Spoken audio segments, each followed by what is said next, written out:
Hi friends, బఠానీ paneer curry చేస్తున్నాను. Friends, first కడాయి పెట్టి ఆయిల్ పోయాలి.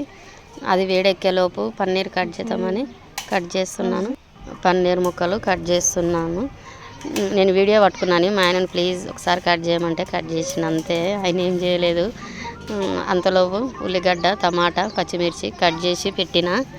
తర్వాత పల్లీలు మిక్సీ పట్టడానికి ఏంపి పెట్టిన. అంతలోపు ఆయిల్ వేడెక్కింది. ఒకటే తమని చూసిన, ఆయిల్ వేడెక్కిందని ఒకటే చూసిన, ఎక్కింది. తర్వాత శనగలు నైటే నానబెట్టేసిన. పన్నీర్ ముక్కలు కట్ చేసి ఇప్పుడు ఆయిల్లో వేయాలి. ఆయిల్ వేడెక్కింది. పన్నీర్ ముక్కలు ఇందులో వేసేస్తున్నాం. పన్నీర్ ముక్కలు బాగా మంచిగా ఫ్రై కావాలి, బ్రౌన్ కలర్ వచ్చే వరకు. ఇంకా కొంచెం టెన్షన్గా ఉంది, ఏమనుకోకండి. ఫస్ట్ టైం వీడియో తీస్తున్నా. ఒకటి పాజ్ చేసిన, ఇది ఒకటి రెండోది వీడియో. కొంచెం భయం వేసిన, అంతే. పన్నీర్ ముక్కలు బ్రౌన్ కలర్ రావాలి. తర్వాత తీసి బౌల్లోకి వేయాలి. బ్రౌన్ కలర్ అట్లా మంచిగా ఫ్రై అయితేనే బాగుంటుంది, లేదంటే ఆయిల్లో వేసే వరకు కరిగిపోయినట్టు అవుతుంది. తర్వాత యాలకు, లవంగాలు, చెక్క వేసేసాను ఆయిల్లో. తర్వాత ఉల్లిగడ్డ కొంచెం ఫ్రై అయినాక, పచ్చిమిర్చి రెండు ఫ్రై అయిన తర్వాత బఠానీ నైట్ నానబెట్టేసిన కదా, అవి వేసేయాలి. అవి కొంచెం లోపలిని కొంచెం ఉడకాలి. ఉడికిన తర్వాత మూత పెట్టి మగ్గిన తర్వాత మళ్ళీ ఒకసారి మగ్గ పెట్టాలి. పన్నీర్ ముక్కలు బ్రెడ్ ముక్కలాగా ఇట్లా అవుతాయి కదా.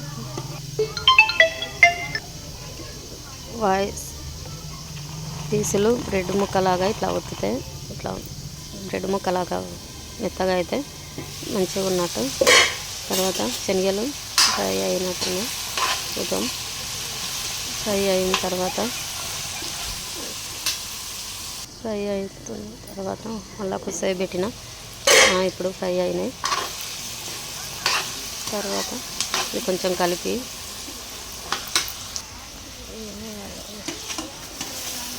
టమాటా ముక్కలు కోసి పెట్టాము కదా, అవి వేసేసి మళ్ళీ కలిపి కొద్దిసేపు ఫ్రై కావాలి. ఫ్రై అయిన తర్వాత వేసేసి ఇప్పుడు కొంచెం మగ్గినాయి కదా, ఇప్పుడు టమాటా కొంచెం ఫ్రై అయింది కదా, కొంచెం రసంలాగా వచ్చి శనగలు ఉడకంగా ఉడుకుతాయి. తర్వాత పసుపు, ఉప్పు కొంచెం ఉప్పు తగినంత ఉప్పు వేసుకోవాలి. మీరు ఎంత తింటే అంత. కారం 2 స్పూన్ల కారం వేసాము. తర్వాత అల్లం వెల్లిపాయ పేస్ట్ వేయాలి. కొంచెం అల్లం వెల్లిపాయ పేస్ట్ ఎక్కువ తింటాం కాబట్టి కొద్దిగా మేము ఎక్కువ వేసుకున్నాం, మీరు చూసుకొని వేసుకోవచ్చు. తర్వాత కలపాలి మంచిగా, శనగలకు ఉప్పు కారం పట్టేటట్టు మంచిగా కలపాలి. కలిపి కొంచెం మగ్గాలని మూత పెట్టేసేయాలి. అంతలోపు శనగలు చూసి అది మగ్గినాయి. కొంచెం మగ్గిన తర్వాత కొంచెం వాటర్ పోయాలి. వాటర్ పోసి శనగలు కొంచెం వాటర్ వేస్తే ఉడికిన తర్వాత మూత పెట్టేసి కొంచెం ఆయిల్ పైకి వెళ్ళిన తర్వాత ఉడికినవి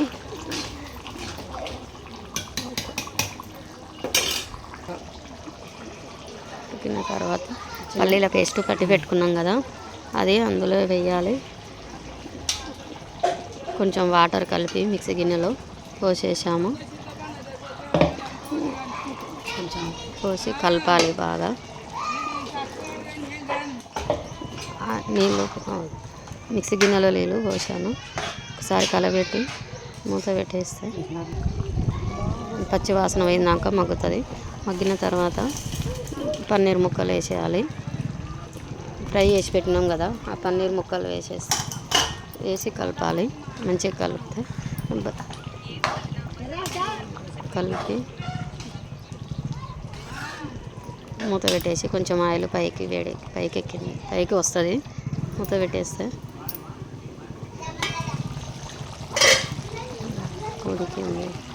ఉడికిన తర్వాత కొంచెం ఆయిల్ పైకి వచ్చిన తర్వాత శనగ వాటి చూస్తే మెత్తగా అయితే ఉడికినట్టు ధనియాల పొడి వేసి